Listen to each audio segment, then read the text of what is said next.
Hey guys, in another edition of the Daily KodoTips, a guy in the chat asked me on how do I, you know, how do I find out how I'm doing the chain grab correctly? In other words, he said it was hard to get a chain grab at 0% when the Fox DI is behind him. And, there's obviously that general answer of, just grab sooner. But I want to give a little bit more nuance of an answer to that not only applies to chain grab, but also to any tech skill flubs that you may experience. So, what you need here is the latest edition of Uncle Punch. It's like training mode 3.0 or something like that. Try to get the latest edition of Uncle Punch as you can. I am using this function called Training Lab, which is the first thing that you see when you boot up Uncle Punch.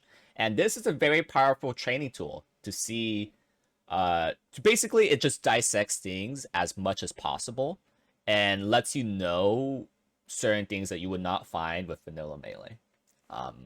This is basically the essence of doing proper solo practice in a way. So what you need to do, the prerequisites is you need to turn on info display. Info display makes it so then you know exact frames of where you're messing up. And I recommend making row 1 state name and state frame. The second step here is that you want to turn on input display, which is found in general, and you turn that on. You can also hold R to make the menu go way faster. It's very useful when you do this a lot. And lastly, you want to set up a save state by using the recording function. For instance, how I set up the save state was, okay, so D-pad right is to save, and D-pad left is to reload the save state. And I have the CPU do step by turning on CPU mode and press record. And I want him to DI behind my chain grab. So I taunt preemptively and hold left. And that's how I set up this save state. And as you see, he is holding left now that he's playing back. And now, I want to practice doing a turnaround grab for my chain grab. So what you want to do is go to human mode and press record to the right. And see that I messed that up. So that's important to see. It's like, okay, you messed this up, but how did you mess this up? So now, when you pause after you mess it up, go to playback, and your mess up will be recorded by pressing D-pad left. And you will see it's like, huh, how did I mess this up? And this might be a little bit too fast, especially if you're a beginner. And how to really dissect this mistake is go to general, turn on frame advance. Usually I like the frame advancement to be Z, it's up to preference. D-pad left again. And then you'll see, also you could hold the button to go in real time. So as you grab and you try to chain grab,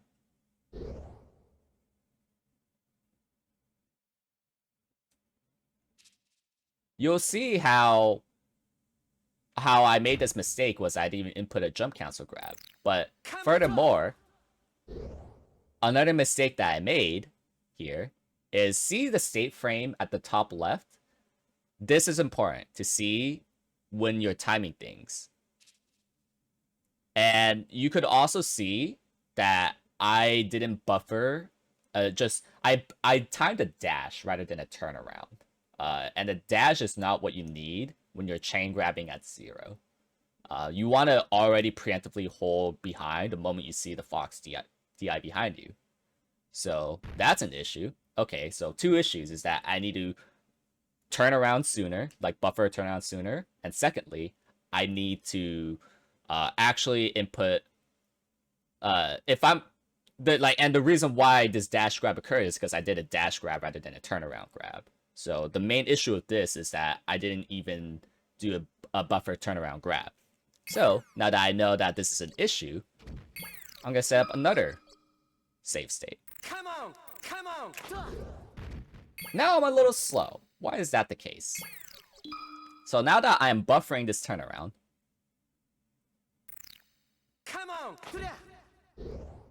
So see that this is state frame 33, and I am buffering this a little bit better. Notice when I grab, it's a frame late. Did you see that? So pay attention to the top left where I am buffering a turnaround, and being 2 frames late is all it takes to miss a turnaround grab versus Fox. And when you see that you're a little late, that means, okay, I need to be a little earlier, right? So I'm gonna try this again. And why did I miss that one? I try to be too early now. And why did that light shield come out? You might be wondering that especially if you're practicing this for the first time. And that's because now I pressed the light shield button 2 frames early. So that's why this comes out.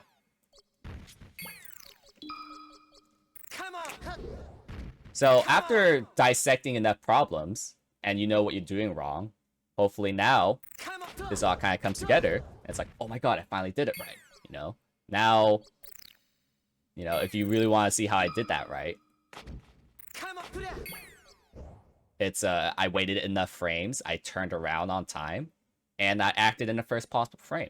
And that's how you get a turnaround grab when it comes to Chain Guard and Fox, while dissecting this precisely. You would only really find this out if, 1, you're kind of talented with knowing game mechanics without really verbalizing it, or 2, using this accessible replay tool that dissects exactly what you're doing wrong. This is how you find out how you're doing tech skill errors and adjusting accordingly, using powerful tools like Uncle Punch. There's kind of one more nuance to this. This is kind of just general things. One thing I want to talk about that a lot of my viewers ask me often whenever they come to my chat, and it's this: how am I getting a dare regrab? You know, this is often what's happening. Is like, it's like, bro, I can't. It's like I can't even get like an L cancel if it's dare, right? And so here's some more settings that you need to turn on when it comes to attacks on hit. Is one more thing that you need to turn on in row 3 is a thing called hit lag, where every time you hit your opponent with a move, you have to wait additional frames. This is a big nuance in Melee that is a huge barrier of tech skill. It's a huge barrier of tech skill difficulty that no other Smash game really goes through. Official Smash games, at least. And this is definitely probably one of the hardest part about learning tech skill in Melee, is this mechanic precisely. Is because you probably practice a lot on your own without hitting your opponent, and then when you do hit your opponent, it's like, well, why can't I hit this? And it's for this reason.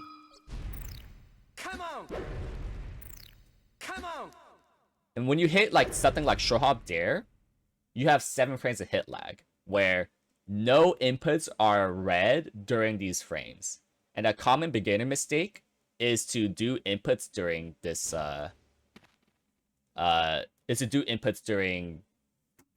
hit lag. I'll try to demonstrate this a little bit better. Okay, so now that I finally set up something acceptable of doing a wrong short hop fastball dare, is when you're trying to do a dare, what the mistake that beginners make is that since they don't account for the lag of hit lag, that makes it so then they time things like L cancels a little bit too early, or they don't even they register the fastball a little bit too early. And that makes it so then, because they're not taking account to additional hit lag frames where you cannot do anything. There might be some things that you could buffer, such as like tap jump and whatnot, but in general, you can't really input anything. And that's why a lot of people can't hit a dare regrab, because they missed the L cancel from doing it too early. See how when you hit the L cancel for dare, it should be 15 frames, but because I missed the L cancel for dare, it's like, oh, well, now you're just awkwardly sitting there for twice the amount of frames, and now Fox is just walking away. So that's another thing to dissect with your execution flows, is turning on hit lag specifically, so then you could account for additional time that you need to wait. So all in all, whatever difficulties you're going through of any character, like, this applies to when you're wave shining a Fox and like or you're trying to do some pillars as Falco, or you're trying to hit dairy grabs or like up air strings as Marked. Why are you missing them?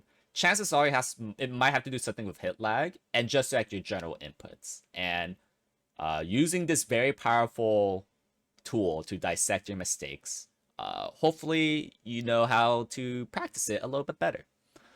I hope that this video has helped you out. Please like and subscribe. And if you have any clarifications on like if you need more help on how to set this up a little bit better and any clarifying questions, feel free to sign up for my coaching on Medify.